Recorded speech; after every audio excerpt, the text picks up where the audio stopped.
AIC ಅಧ್ಯಕ್ಷರಾದ ಮಲ್ಲಿಕಾರ್ಜುನ ಖರ್ಗೆ ಅವರ ಒಂದು ಹೇಳಿಕೆ ಸಾಕಷ್ಟು ವಿವಾದಕ್ಕೆ ಈಡ್ಮಾಡಿಕೊಟ್ಟಿದೆ. ಈ ಬಗ್ಗೆ ಮಾತನಾಡಲು ವಿಪಕ್ಷ ನಾಯಕರಾದಂತಹ ಆರ್ ಅಶೋಕ್ ನಮ್ಮ ಜೊತೆ ಇರುವುದು. ಸರ್, ಎಐಸಿ ಅಧ್ಯಕ್ಷರಾದ ಮಲ್ಲಿಕಾರ್ಜುನ ಖರ್ಗೆ ಒಂದು ಹೇಳಿಕೆ ವಿವಾದಕ್ಕೆ ಈಡ್ಮಾಡಿಕೊಟ್ಟಿದೆ. ಮಾನ ಮರ್ಯಾದೆ ಇದ್ರೆ ಕಾಂಗ್ರೆಸ್ ಪಾರ್ಟಿಗೆ ಅವ್ರನ್ನ ವಜಾ ಮಾಡಬೇಕು.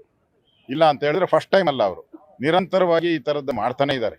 ಒಂದಲ್ಲ ವಿಷ ಸರ್ಪ ಅಂದಿದ್ದು, RSS ಅವ್ರನ್ನೆಲ್ಲ ಕೊಲ್ಲಿ ಅಂತ ಹೇಳಿದ್ದು, ಇದೆಲ್ಲ ನಿರಂತರವಾಗಿ ಅವ್ರು ಹೇಳಿಕೆ ಮಾಡಿದ್ರಿಂದ ಅವ್ರಿಗೆ ಅನ್ಸುತ್ತೆ ಇವರು ಆ ಪೋಸ್ಟ್ ಅಲ್ಲಿ ಇರಕ್ಕೆ ಲಾಯಕ್ಕಿಲ್ಲ, ಆ ಸ್ಥಾನದಲ್ಲಿ ಕಾಂಗ್ರೆಸ್ ಅಧ್ಯಕ್ಷರಾಗಕ್ಕೆ ಲಾಯಕ್ಕಿಲ್ಲ, ಅವ್ರನ್ನ ವಜಾ ಮಾಡಬೇಕು ಅನ್ನೋ ಆಗ್ರಹವನ್ನ ಬಿಜೆಪಿ ಮಾಡಿದೆ. ಸೋಲಿನ ಹತಾಶೆಯಿಂದ ಈ ರೀತಿ ಹೇಳಿಕೆಯನ್ನು ಗ್ಯಾರಂಟಿ, ಡೌಟೇ ಇಲ್ಲ.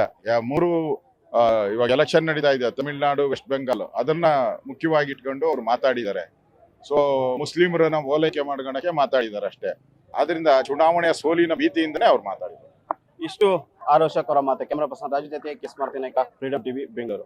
ಕ್ಷಣ ಕ್ಷಣದ ಸುದ್ದಿಗಳಿಗಾಗಿ ಫ್ರೀಡಂ ಟಿವಿ ಸಬ್ಸ್ಕ್ರೈಬ್ ಮಾಡಿ, ಲೈಕ್ ಮಾಡಿ ಹಾಗೂ ಫಾಲೋ ಮಾಡಿ. ಹೊಸ ಸುದ್ದಿಗಳ ನೋಟಿಫಿಕೇಶನ್ಗಾಗಿ ಬೆಲ್ ಐಕಾನ್ ಮೇಲೆ ಕ್ಲಿಕ್ ಮಾಡಿ.